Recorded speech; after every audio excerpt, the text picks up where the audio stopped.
taking a look at our draft picks this year, we had the 22nd overall pick in the first round, 30 in the second, 22, 24 in the third, 22, 28 in the fourth, and 22nd in the fifth. So we have a lot of draft picks to work with this year. Most of them are later in the draft, though.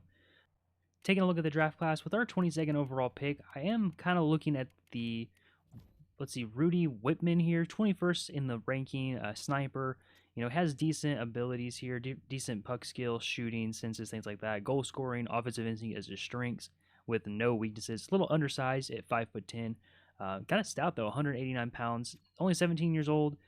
3 years until he's in the NHL, so I'm not sure how much he factors into our rebuild. But TJ Oshie is a similar style. He seems okay.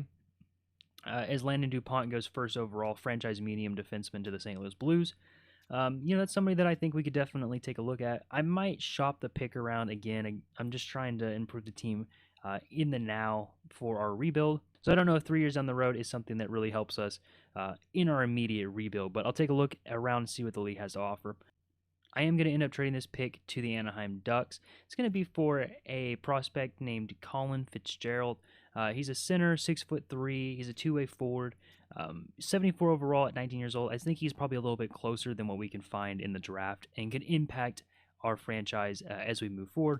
Also going to try and pick up a second-round pick out of this deal. We'll see if this is something they're interested in doing. Not quite, so we're going to move this down maybe from a second. They don't have a third. Maybe we'll try a fourth and see if that goes through. And it does. I'm pretty happy with that. I think that's a guy that's going to be closer to helping us out in the rebuild than if we were to take the Rudy Whitman pick. He's 65 overall, so the guy we ended up picking up from Anaheim is about 10 overall better than him already.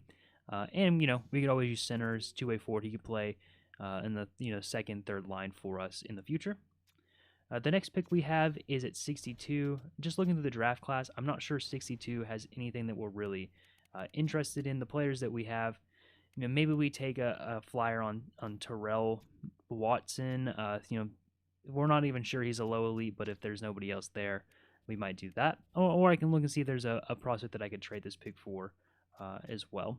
Again, I'm just trying to make sure that we have people that are going to impact our future in the video and not 5 years after the video is over.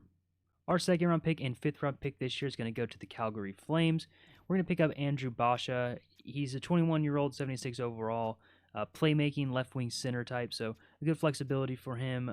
Again, I think he's closer to helping us out than anybody we could get in the draft. So we're going to send that over. It's just a bit low for them, so we can go ahead and just make this a fourth and take out this fifth-round pick, and that should get it done, and it does. So that's somebody I think could factor in a few years as well.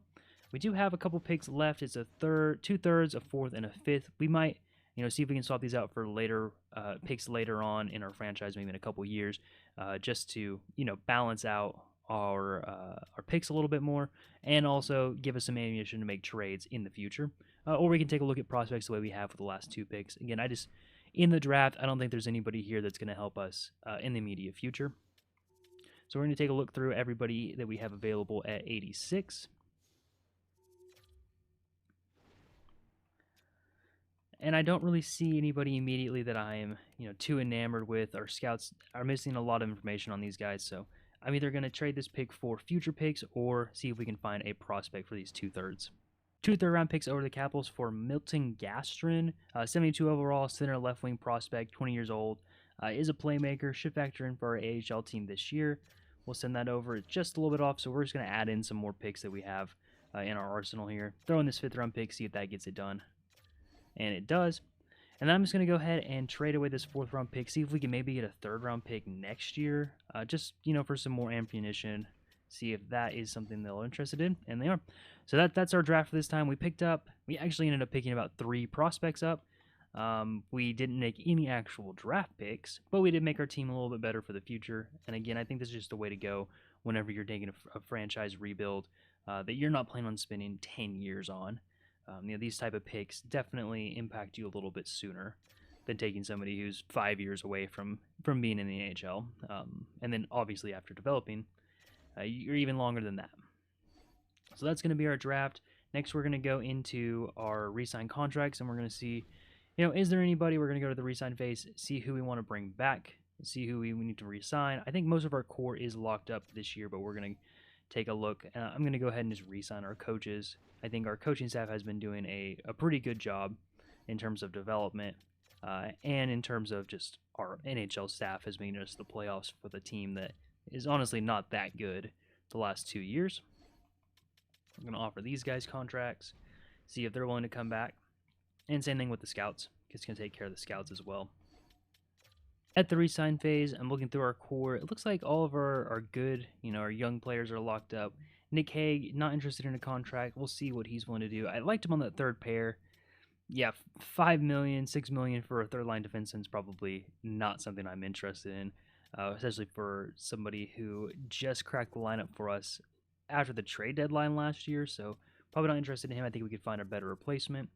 Justin Danforth has been on the team now for a couple years. I've been thinking about trading him, but just haven't. Sniper, he's undersized at only 5'8". I think it's somebody time we let him go and bring in somebody on our, third and fourth line who's a little bit more suited for that role. So I'm just going to go ahead and release his contract. Ty Cartier, I think, is actually somebody I'd like to bring back. 80 overall. He wants 2.275. We have 19 million in cap space, but if we can keep that, we might be able to make a big splash in free agency. I don't think I want to do that, but I'm going to go ahead and qualify him. You'll see if he accepts a qualifying offer. Foodie's somebody that I'd like to bring back, just a good depth piece, 2 years for an 80 overall, somebody who can play on the left wing for us, if we need him to.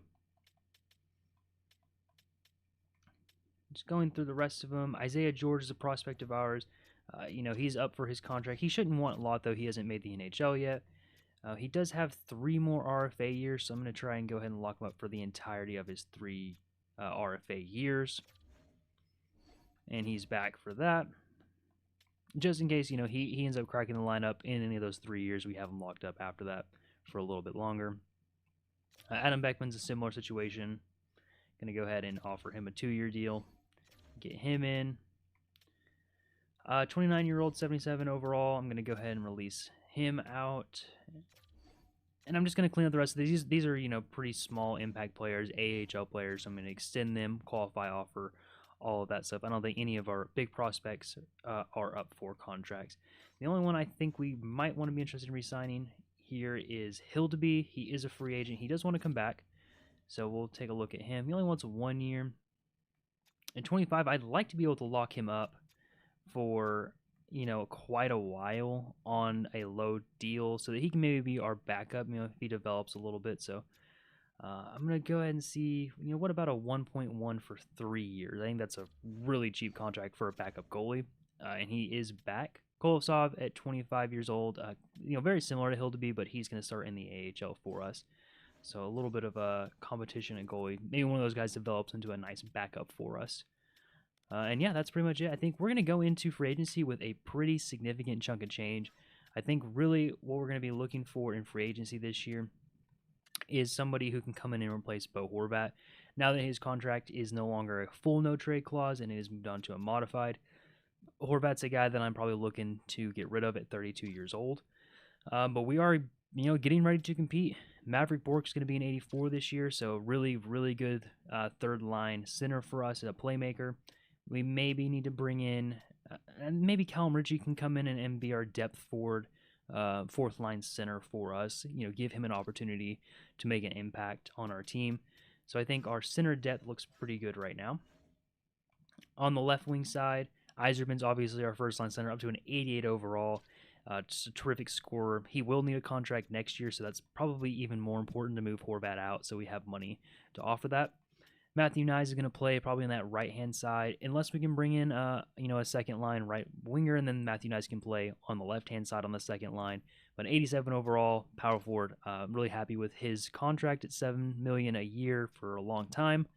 Anthony Duclair, I think he's a good third-line scoring option with Maverick Bork. I like that. And then Heineman on the left-hand side, again, he could play fourth line for us. He can settle in the third line if any of these guys get hurt. And then Cartier I'd like to bring in just for depth, basically.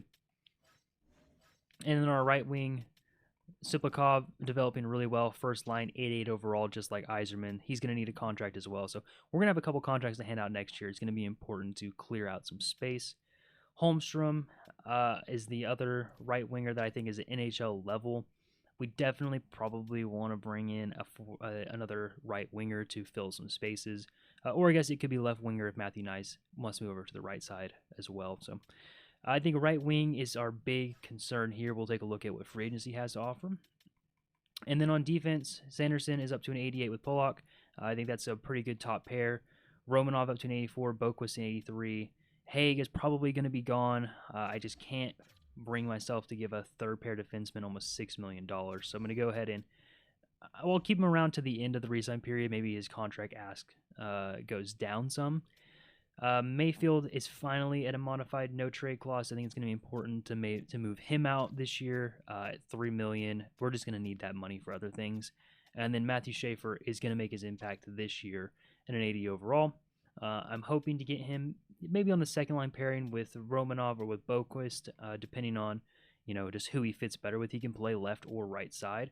Would be interested to see him with an offensive defenseman, see how that lines up. But Boquist is going to need a contract at the end of this year as well. We'll see what he ends up wanting.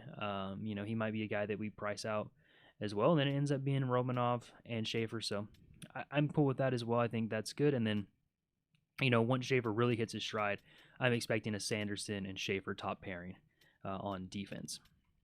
Last day of the re-sign period, and Nick Hage's contract is still the same, almost $6 million. That's just not something I'm going to do for a third pairing defenseman. So I'm going to go ahead and release him out to free agency. We're going to have $19 million to work with. I think that's plenty enough to get ourselves a third pairing defenseman and a good right wing.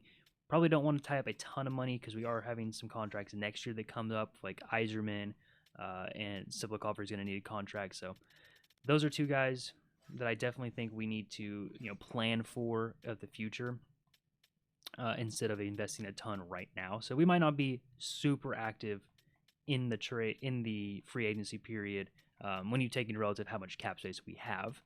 Other than that, though, we brought back everybody. Cartier is the only guy still kind of holding out on us. I'm going to take a look and see what he wants contract-wise. Still, 2.2. I'm just going to let his qualifying offer ride and see what he ends up saying later on. And we're going to send to free agency. We'll take a look at what we have going on in the free agency market this year. Quinn Hughes did make it to free agency. Technically, we have the money to sign him at $19 million, but I think for the future, we need to keep that money available for some of our top-end forwards. Kirill Marchenko is here, and a right winger, just like we were, thinking about bringing in for the second line, but I think he's a little too expensive, too much for what we're looking for on that second line, right wing, left wing position. Philip Hedl is here. Also, I think just too much, too high, tightly rated, too expensive for us to really look at. Marco Kasper is an interesting one as a potential Bo Horvat replacement. 23 years old. Whenever Matthew Barzal starts getting older, he might be able to step up into that first line role. A two-way forward, he does line up really well for us. Only wants 8.7. Is he an RFA? He is. So that would be why he wants so little, but I would love to have Marco Kasper on this team. Same thing with Shane Wright. He is a restricted free agent as well, but 87 overall. A lot of restricted free agents this year are getting to the market. But I think RFAs, these are going to be guys that we're going to have to give up multiple first-round picks to get. Although it might be worth it. We'll take a look at the compensation for that. It's possible that their teams end up matching that.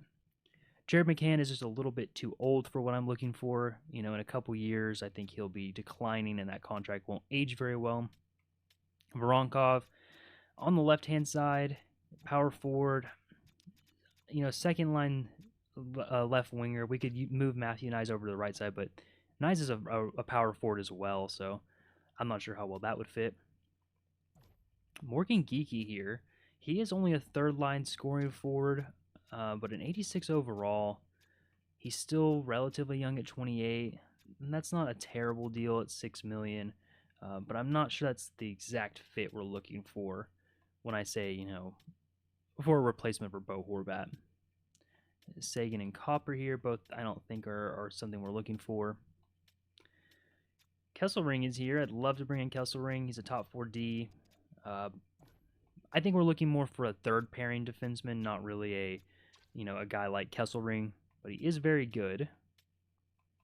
And just scrolling through, looking at the ages, Licker Mackey is here. An 84 sniper. I don't think that's something we're really looking for right now, and he is an RFA anyway. After scrolling through the free agency options, I really think maybe offering on Marco Kasper or Shane Wright is the best way to go for us.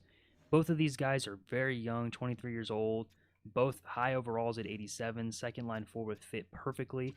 You know, we would have to clear out cap space probably with Bo Horvat to make these guys work, but the cap hits are almost the exact same. Not only that, we're going to have to get them to accept, the offer, and then hopefully the teams wouldn't match that, but I think it's very possible. We'll take a look at the compensation for these guys if we were to send them over an offer. So they're both at that this year's first, second, and third round picks. I'm not too concerned about losing those picks, honestly, so I might go ahead and send an offer over on one of these guys. I think it'd be a perfect fit for our second line, and then, potentially to step in. Now, the question is, who do we want more? Do we want Marco Kasper, or do we want a Shane Wright? They're both two-way forwards. They both have elite medium potential. It looks like Marco Kasper had 21 goals. Shane Wright had 23. I'd say Marco Kasper had the better year, though. 49 assists, had a +3 instead of a -27. Now, that could just be Shane Wright was on a bad line.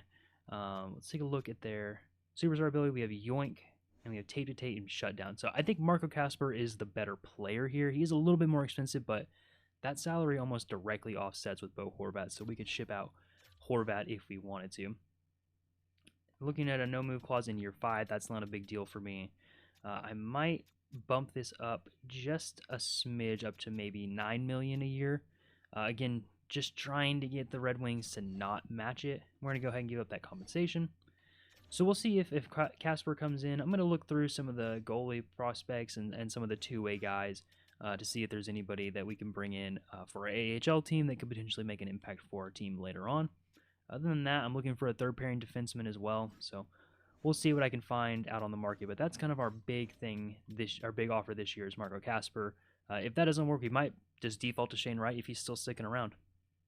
Looking at that bottom pair defenseman for us, I think Dylan Sandberg might be a good option. 3 years at $3.9 million. That's not too bad with the way the cap's going up. He is a defensive defenseman. He plays out left side just like Nick Hague did.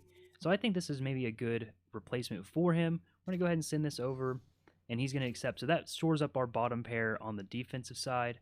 Now I'm just kind of waiting on Marco Kasper's reply. I went through some two-way contracts, going to offer some of those as well. So that's what I'm doing, just going to skip a few days now and see if Kasper is willing to join our team, and then we'll see if they match. Looks like Marco Kasper did decide to reject our offer. He's looking for, a team that fits his needs better. Gonna go ahead and get rid of that. We're gonna jump back into free agency now and see.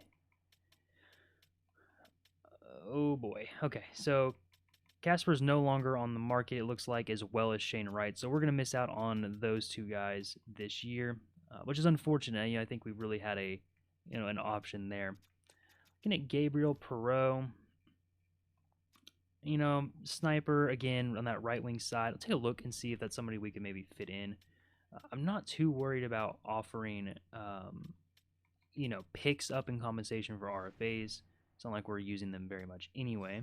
We would still need to find a center option to come up and replace Bo Horvat, but, we could do that in a trade if we wanted to. Looks like Perreault is going to be looking for $5 million. For second line's right wing for a sniper, I don't think that's too bad at all.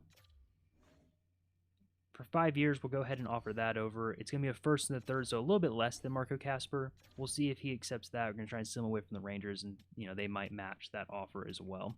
All right, Perreault has accepted our offer, so now we just need to see if the Rangers are going to match. So we'll assume a couple more days, see what they say, and see if we're going to have Perreault on our team or not. And then from there, we can maybe look at the trade market, see if we can find an improvement at center for that second line role. So the Rangers are not willing to match, so we are going to get Gabriel Perreault. It's going to be a first and a third this year, but I think that's well worth it for a second line scorer that's only 22 years old. Happy to have him on. So that really shores up our right-hand side now. We were pretty weak on the right side, so maybe it's a blessing in disguise that we didn't get a center here, and we can work on that through the trade market.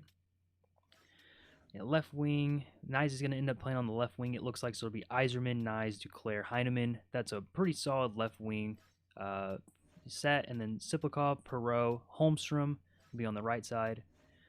We'll have Barzal, Horvat, Bork, and probably Stinlin down the middle. So we probably still could use, another right winger, just to shore up, maybe a depth right winger, or, we let Calum Ritchie come in and compete for the center spot and have Stinlin play right wing. We have some options. As far as in the system for forwards, we do have Ty Cartier still waiting on his response from his offer. We'll take a look and see if it's gone down at all. Yeah, it's on to 1.6. I'll go ahead and just offer that. He's a good option to have on as a depth piece for us. Overall, we do have a lot of signings to do for our prospects this year. So we'll have that coming up. And then Siplikov is going to need a contract, as well as Eiserman, but we can't offer Eiserman quite yet. We'll take a look at what Siplikov is looking for. Yeah, $10 million. That's kind of what I was expecting for a first line right winger at the caliber that he is at 28 years old, though. We'll take a look at see what that ends up being for us. It might try and go, that might be okay. We'll take a look and see what it's like later on. Maybe we can bring it down a little bit on the salary for a no move clause or something like that, and maybe we can negotiate that out. Duclair as well is going to be a free agent. Somebody I've liked having around. He's not very expensive at all, so I might just see if we can maybe get Duclair in for like a 3.75 contract. So he'll take a look at that. So I think we're pretty much ready to go. We'll take one more peek at free agency since we have $11 million in cap space. But I think our best option now is just going to be roll with what we have and take a look at a center replacement later on.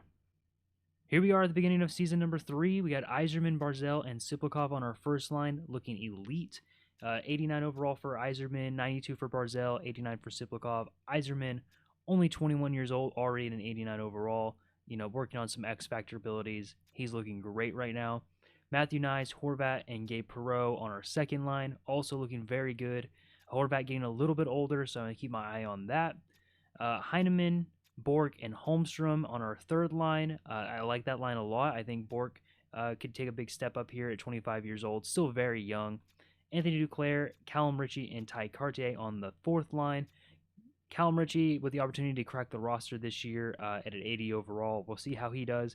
His development's been a little slower than I was wanting, but he still is very young at only 22. On defense, we have the arrival of Mathew Schaefer, an 83 overall. Going to play him next to Jake Sanderson. This is a pair that I'd like to, get working in the long run. Ryan Pollock and Romanov on the second pair is a really good second pair, and then Sandberg and Boquist on the third pair. So I think our defense is pretty balanced. Mathew Schaefer taking steps this year will really help that out and moving forward. I'd like to see this line develop some chemistry, so I'm going to talk to everybody here in a little while to see if I can get chemistry rolling across the board. In terms of the AHL, the big ones, Victor Eklund's at a 78 overall. He's taking his steps forward, of course, only 21 years old still. I think next year, or maybe even later this year, depending on how his development goes, we could see him in the NHL. And then we have Kashawn Aitcheson also taking more steps, 76 overall already at 21. Isaiah George has kind of plateaued out a little bit, I would say, at 23 years old at 78. He hasn't developed much in the last year or so. But those are two guys that I'm looking for on the defense to come in the next couple of years. But I think our window is firmly open right now. With Eiserman developing the way he has, Barzal and Siplikov on that first line, we finally have some big-time scoring options on that first line with great chemistry. I'm going to go ahead and go into the contract strain, and I'm going to try and negotiate with Siplikov. He is 29 years old, so I'm not, trying to do a huge long-term extension. I think, 5 years is probably what I'm looking for. He does want a lot of money, though. Maybe we can do 5 years and a clause, maybe a modified no trade clause, and maybe do something like 50%. Just not enough. Maybe we can get him down to lower his salary just a bit, down to $11 million a year. With this way the salary cap's going up, that's not too bad. Maybe we can raise his. It really doesn't do much raising the modified no trade clause percentage for him. We have to go up to a 90% to get the bar to move up even a little bit. So we'll keep it pretty low at 25%. I think Siplikov is a big factor for us, especially with his chemistry with Eiserman on that first line. So I'd like to keep him around a little bit later. And we could always move him, his contract, if he does turn out, start regressing or, we find a better fit for him somewhere else. we'll send that contract over, give him a pretty big raise going into the next season. And we'll advance a couple days here in the regular season just to see if he does accept that or not. And he does. So Siplikov's sticking around for a long time. It's going to be an $11 million a year deal. Again, I just think as a playmaker on the right side, he's so important for what our team needs right now.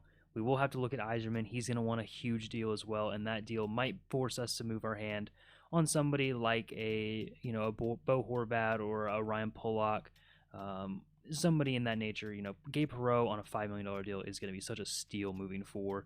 Matthew Knies on a $7 million deal is going to be a great contract for us in the future as well. So we have good contracts. So we can definitely start handing out a little bit of money now to our big-time players. We're going to go ahead and sim forward a couple weeks, go towards the trade deadline, see what our team looks like, see who's performing well, and see if we need to make any moves at the deadline. Day before the trade deadline, and our team is in a great position right now. 79 points, first in the division. 37, 18, and 5 is our record. That puts us at the top of probably one of the weaker divisions in the league, but first in the division is first in the division. Take a look at our player stats here, and we're also going to jump into some contract talks because I think we need to make some hard decisions at this trade deadline if we're going to keep some of our young players around. Matthew Barzal, again, leading the team in points, 59 points in 60 games. So we don't really have a player over a point per game right now, but we are way more balanced this year than we have been in the past. Siplikov also at 57 points in 60 games. Eiserman missed a few games. He is exactly at a point per game, 55 points in 55 games played. Almost 30 goals already for him on the year. Gabe Perreault, 43 points in 59 games. Horvat, 41, 38 for Bork, 34 for Knies. Knies definitely could pick up some more points. I feel like I'm saying that about him every single year. But I do like the way his fit is on the second line. Sanderson at 27 points in 60 games played so far. Moving on to Schaefer, he's kind of our big Rookie of the Year candidate this year. 23 points in 58 games. He's a plus 19, though, in his rookie year, so that's great to see. Already has 8 goals, 15 assists. I'm not sure how that stacks up against the rest of the rookies this year. It's hard for a defenseman to win Rookie of the Year in this game just because it goes so much off of points. But we'll go ahead and take a look. Yeah, he's not really that close. He's within 15 or so points of the lead, but it's going to be hard to keep up with these guys who are forwards. He is by far the best defenseman on the list, though. The next guy has 19 points for the Ducks. So I think Mathew Schaefer's doing a great job in his rookie year. So now moving over to contracts, this is where I think it's going to get a little tough. So first things first, we got to get Cole Eiserman signed to a long-term extension. When we look at what he wants, he only wants 9.5 for 4 years. I would do that every day and twice on Sunday if that is actually what he's looking for. The problem is we can only offer 8.5 at this moment. So we're going to have to clear up some space for next year. With the Siplikov $11 million extension coming in, we definitely have some guys that we're going to be casualties of the cap this year. The first guy I'm looking at, probably, if I just sort by salary, Bo Horvat making 8.5. We're going to have to make some moves and get a second line center in here that is not making quite that much, probably somewhere around the $5 or $6 million range. I think another guy that we could look at is Anthony Duclair. 3.75 is not a bad contract, but he is 32 years old, and he is playing on our bottom line. So having, our fourth line forward making 3.75 is not something that I think we can do when we're getting squeezed the way we are. Sam Mayfield is on the bench right now. He's our 7th D making 3.5. We can certainly find somebody cheaper than that. And I think other than that, Maverick Bork is somebody I'd love to keep around, but he's going to want a contract extension too at $5 million. He is coming along though.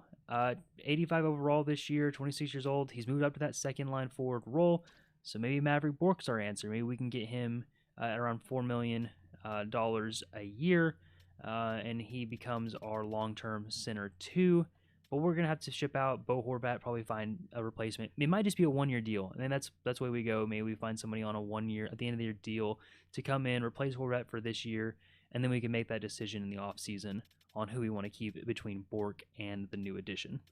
So that's what we're looking at. Basically, I have a list here. It's going to be Duclair, Mayfield, Horvat, and maybe Pollock if we can find the right deal for him. He's only making $6 million at 88 overall still. So maybe we keep him around depending on if we can ship the other guys out. So we're getting into the trade deadline now, and we're going to try and wheel and deal and get this team into a good spot to where we can re-sign our players. First deal we're going to make is going to be Duclair for Texier and a third next year. Texier is just a younger fourth line, third line player for us. 1.6 million for the next 2 years, so he's very cheap. And I think this would be, somebody that we can easily swap out for Duclair on the bottom 2 lines, and they're going to accept that. So we pick up a third round pick, and we get a little bit cheaper there. We're going to go back in now. I'm going to take a look at, honestly, Bo Horvat's probably the next big one. So we're going to take a look at Horvat, see what we can get done. Going to have to go through his no trade list as well and see which teams he's willing to be traded to. But I'm hoping that we can find somebody and maybe use some of our assets that we've acquired over the last couple of drafts and trade deadlines to get a cheaper, younger second-line center. All right, going back to the well with Wyatt Johnson. I tried to trade for him a little bit earlier in the video. I think that was probably off camera, but I wasn't able to get it done. Taking on Horvat's 8.5, moving that over to Wyatt Johnson's 6.8. So we save, almost $2 million a year. Johnson's much younger. He is already better. So we're going to throw in a prospect and a third-round pick, see if this gets it done. It does not. We're going to have to throw in a lot more, I would guess. So I'm going to throw in a second-round pick here and send that over, and that's going to get it done. So Wyatt Johnson in for Bo Horvat. We save a little bit of money. We get a little bit better and a little bit younger, and hopefully that means we can hand out the contracts that we need. I am going to look at Mayfield now. I mean, he's just a depth defenseman. We just need to clear him off of our cap. For sure, the $3.5 million that he's making right now, it's just not worth it. So I'm trying to find a team that will take Mayfield's contract. And then after that, I'm just going to search around for somebody for Pollock. He's not on a bad contract, but there might be cheaper options. I doubt it, though, with how good he is right now. Still at an 88 overall. But we'll see what we can get done. I think we've cleared up enough space now to be able to at least offer Eiserman. And we fixed our second-line center problem. So Maverick Bork, we'll see if we can bring him back next year for a third-line center. If not, we might have to move on from him at the end of this year. The Mayfield deal is going to be Radko Gudas and a fifth-round pick from Toronto. We're going to clear out a little over $1 million, and it is a one-year deal for Gudas, so we can go ahead and let him go after that. And we will propose that, send that over. They're going to accept it. So just to clear space out for us, again, get rid of that $3.5 million cap hit on a 7th D. That does leave us a little bit weak on the depth defense. I mean, Radko Gudas is an 80 overall, so that's fine for a 7th D for sure. I think we've cleared out what we need. Like I said, I'm going to go through, check out maybe some deals for Pollock and see if maybe, we can find an option to go cheaper. But, I mean, 88 overall, and this contract is not bad by any means. So I doubt we're going to be moving that off. Sandberg's another guy that just popped up. He could also potentially go this offseason if we need him to. But I don't plan on it. He's a fine third-line defensive defenseman for us. And I think we've cleared off enough. Hopefully that means we can offer what we need to. Very excited about Wyatt Johnson as well. 87 overall, 24 years of age. He's going to be a playmaking center in between Gabe Perreault and Matthew Nyes. That's perfect. I believe that's going to really, elevate this team and give us some more options down the middle. Obviously, being a Stars fan myself, I love this guy, and he's got a couple X factors as well. His contract is not bad for the next 3 years. I think that's a perfect add for us down the middle. Other than that, Eiserman is, the top priority to sign. We'll get that done. And I think we're in a good spot. Here's a team post-trade deadline. Wyatt Johnson slides into the second line position perfectly. A +5 now on both the first and the second lines. Texier is going to slide in on that left side down at the fourth line. I think he's a fine fit there as well. On defense, we're going to go ahead and change this around. I'm going to put Mathew Schaefer back up at the top line, Romanov, and then I'm going to have Pollock step in for Gudas. I do think we are going to have Sandberg come in, actually, for Radko Gudas here. I don't think I want Sandberg on the bench and Gudas starting there, so that looks good to me. We'll get Boquist, so it's an offensive defenseman with a defensive defenseman. Sandberg, Schaefer is great, and then we have Romanov and Pollock on the second line, so I think all that looks great. The team really didn't get much worse. It actually got maybe a little bit better adding Wyatt Johnson, especially long-term. And I think we're in a good spot now to make a run in this playoffs, get Mathew Schaefer in the playoffs in his first year on the team. And now that we have some cap space next year, we can go ahead and get this Cole Eiserman deal signed and delivered. $9.5 million for a first-line left winger scoring as much as he does. That is a terrific deal for us. I'm going to send that over immediately. He's going to accept that. So a 9.5 on Eiserman, a 9.1 on Barzell, and an $11 million on Siplikov. That's a terrific deal for the first line that is producing as much as they are. Wyatt Johnson at a 6.8 on the second line is a steal as well. We have a little bit of cap space left over. We'll take a look at Maverick Bourque. I believe it was somewhere in the $5 million range. We only have $6 million left over. I'm going to wait on this just to make sure. He is still a restricted free agent, so we could just qualify him and kind of use that as leverage. Other than that, Boquist, we've already talked about, is probably going to be a cap casualty moving into next year. But I think the team is ready to go to the playoffs, and we'll see how they perform for the rest of the year. And at the end of Season 3, we put up 100 points for the first time of the rebuild, 47, 29, and 6. That is good enough for first in the division this year. We were one of the few teams, I'd say there are only 5 or so that put up 100 points on the year, so that's great that we're going to be in that top 5 team in the league range. We'll take a look at our stats for the year, see who led our team in what. Looks like Johnson and Barzell co-led our team in points this year with 78 apiece. Wyatt Johnson in 85 games played, so he must have played a few more for the Stars than he did for the Islanders, so that's interesting. He ended up playing 3 extra games for the year. Barzell with 82 games at 78 points, so both below a point per game as a player. We had a little bit of a step back, I would say, in the top-end production, but our team was a lot more balanced this year, which is great. I think that's much more competitive whenever we get to the playoffs. Siplakov had 76 points in 82 games.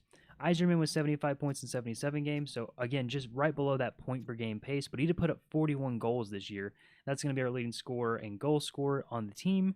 Gabe Perreault only put up 21 goals, which is a little disappointing for that second-line sniper position, but he did put up 56 points, so that's not terrible. Same thing with Nyes, 53 points. He did put up 25 goals this year. That's a step up in the right direction. Maverick Bourque with 50 points from that third-line center role. That's a great year for him. I'm sure he's going to command a lot of money when we get to the contract negotiations. Jake Sanderson with 36 points once again. Texier, Holmstrom, both in that 30-point range. And Mathew Schaefer with only 26 points in his rookie year. I can't imagine that's enough to get him to Calder, but he was a plus 26.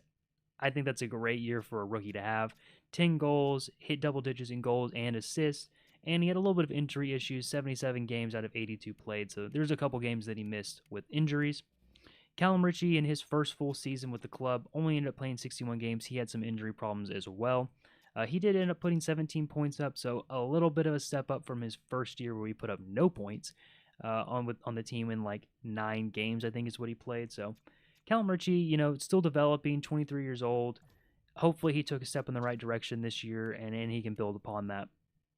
We'll take a look at the entire league now and see who the lead leaders were in points and in goals.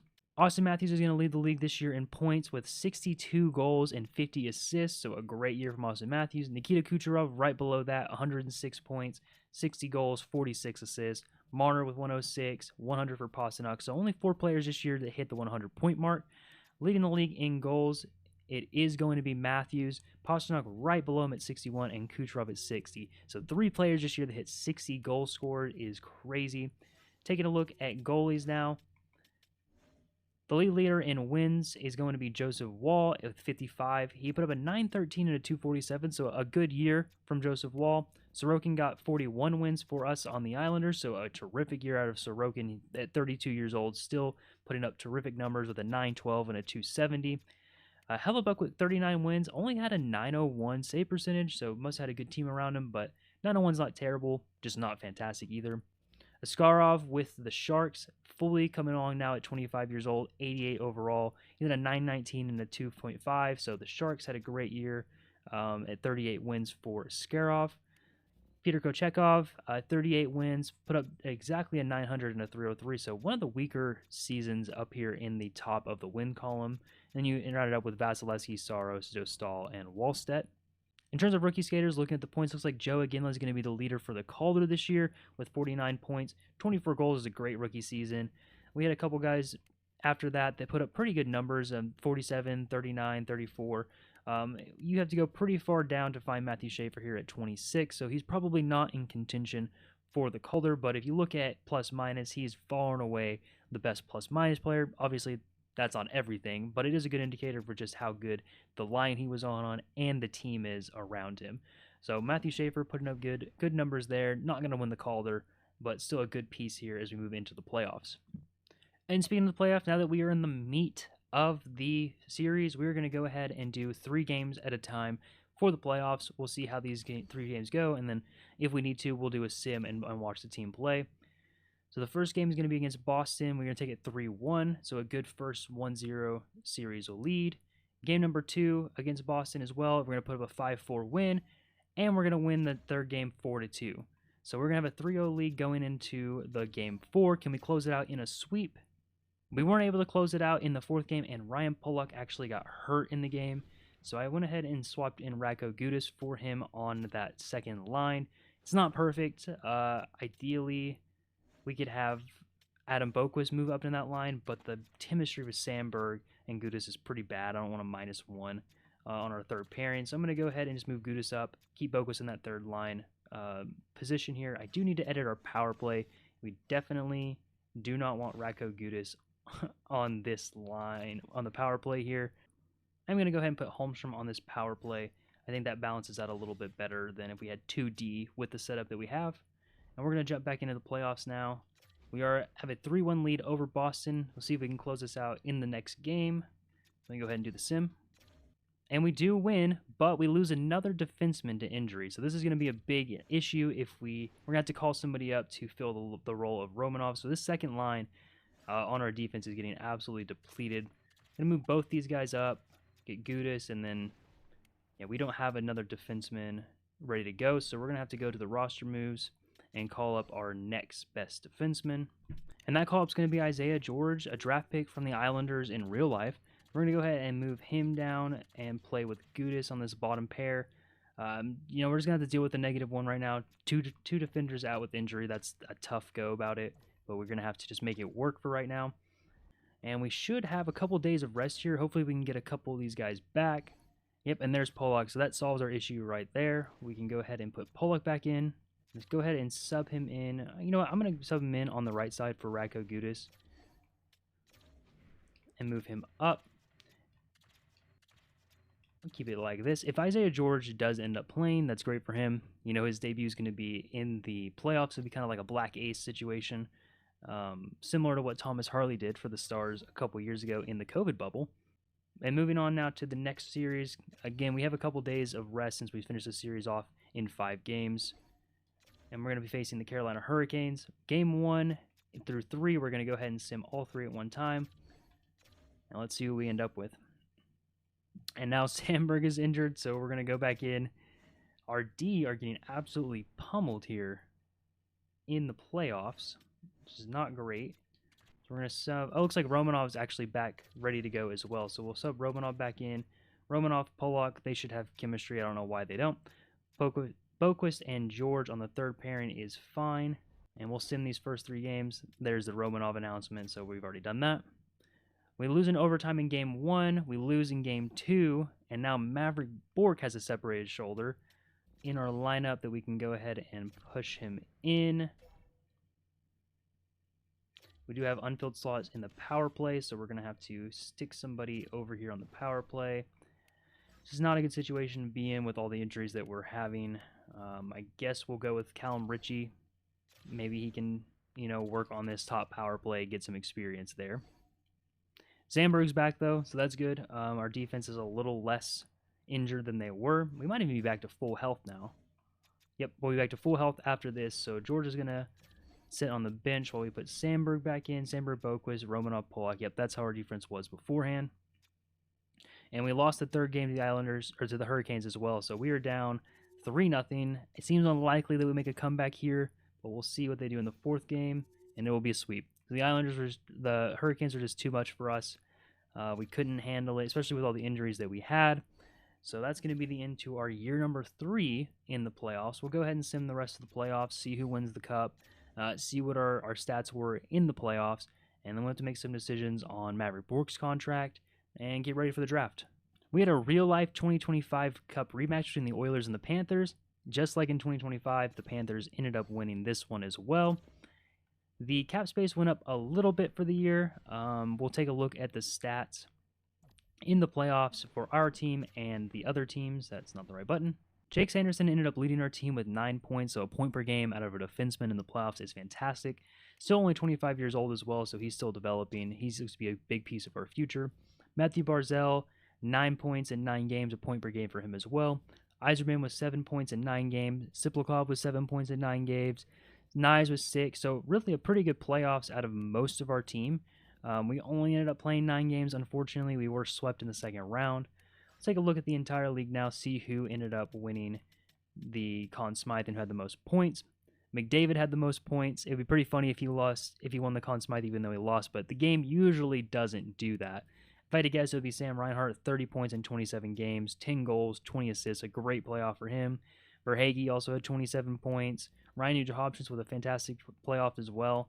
I'm not seeing Leon Draisaitl on here. I wonder. Yeah, Draisaitl was down here. He still had 17 points in 13 games, but it looks like he was injured towards the end of the run. He's still out injured right now, so that could be a big impact on why they lost. Mark Scheifele's up here on the Jets. Let's see. We have Matthew Tkachuk. Kyle Connor's up here as well on the Jets. So some good playoff performances for sure. We'll take a look at the goalies. See, the most wins this year was Dostal on the Panthers. I guess they made a trade for him after Bobrovsky retired. He had a .897, so not a very good save percentage at all. They must have outscored their problems. They allowed in 3 goals a game. Joel Hofer had a .928. That is not the best of the playoffs, even though the next 2 were just 1 start for each of these backup goalies. So Joel Hofer looks like he had the best playoffs out of the starters with a .928 and a .226 on the Oilers. So they also must have made a trade for a couple young goaltenders here. That's interesting to have these 2 teams that played in 2025, 3 years down the road, they revamped their goalie position, and they're right back in it. Looking at individual awards, Austin Matthews is going to win the Art Ross and the Hart Trophy, so those 2 stay connected. Norris is won by Cale Makar for the 3rd year in a row. The Lady Being won by Kucherov. The Calder won by Seattle's Goyette. The Conn Smythe won by Carter Verhaeghe. Again, Connor McDavid probably had a little bit better of a playoffs, but he lost, and the game usually doesn't let the losing team win the Conn Smythe. The Vezina was run by Askarov, so a great year for the Sharks goalie. In real life, we'll see what ends up happening with him. They did just draft another goalie in the first round, so we'll see how they handle that situation. Williams Jennings was won by Wallstead. The Bill Masterman was run by Elias Pettersson, and the Jack Adams by the computer-generated coach I. White for the Detroit Red Wings. Selke was run by Robert Thomas, and the Ted Lindsay was Matthews. So, pretty consistent this year with the Rocket Richard won by Matthews, Art Ross, the Hart. Matthews was cleaning up this year. A great year for Austin Matthews. Except they did not get the Stanley Cup. And now we're going to sim to the draft, take a look at the retired players. We're probably going to do something similar to what we did last year, where we trade away our draft picks, the first round, second round, for guys that are going to make an impact sooner rather than later. We had no retired players this year. It looks like Patrick Kane's going to go. Moving on to the draft now, we are going to need to look at our Maverick Bourque contract situation because we need to see, what the situation there is. Is he going to take a good deal for us, or is this something we're going to have to, figure out? Maybe we trade him during the draft if we're not able to get something done. He is still a restricted free agent after this, so it's not a big deal. We could qualify him. Yeah, 4-year deal, 5.8. I just don't know if that's something we can afford right now for a third-line center. We'd have to look at our cap space. Probably won't trade him during the draft since he is an RFA. Boquist might go during the draft. We can maybe find somebody who is a little bit younger for that third pairing defense. He does want $5 million, so that's just not going to happen for us. And then Heineman, 3 years, $1.9 million for a third, fourth line player. I think that's fine. We'll go ahead and offer that out. He takes a little bit of a pay cut actually, so that's good. Calum Ritchie needs a contract extension. I can't imagine this is going to be very much. Yeah, we'll do another year for Calum Ritchie. I think we need to have a little bit of a prove-it year. He did go up another overall, which is good to see. He is 23 years old. And I don't think there is anybody else that I need to extend at this moment. All of our main core pieces are locked up for a while. Mathew Schaefer's still on his rookie deal, already an 84 overall, so next year he should factor in pretty heavily. And looking at our prospect, we don't really need to bring back Gudis. Victor Eklund is still good. Isaiah George is good as well. Those are the big ones. And the rest of these guys I'll come through here when it's re-sign time and, qualify, extend, things like that. So let's jump into the draft. And that's where I'm going to call it for part 2 of this series. If you didn't catch part 1, make sure you go find that video, and make sure you give us a like and a subscribe so you can stick around to catch part 3 of the rebuild coming up, and we'll hopefully finish it out in the next video. Thank you so much for your support, and I will see you next time.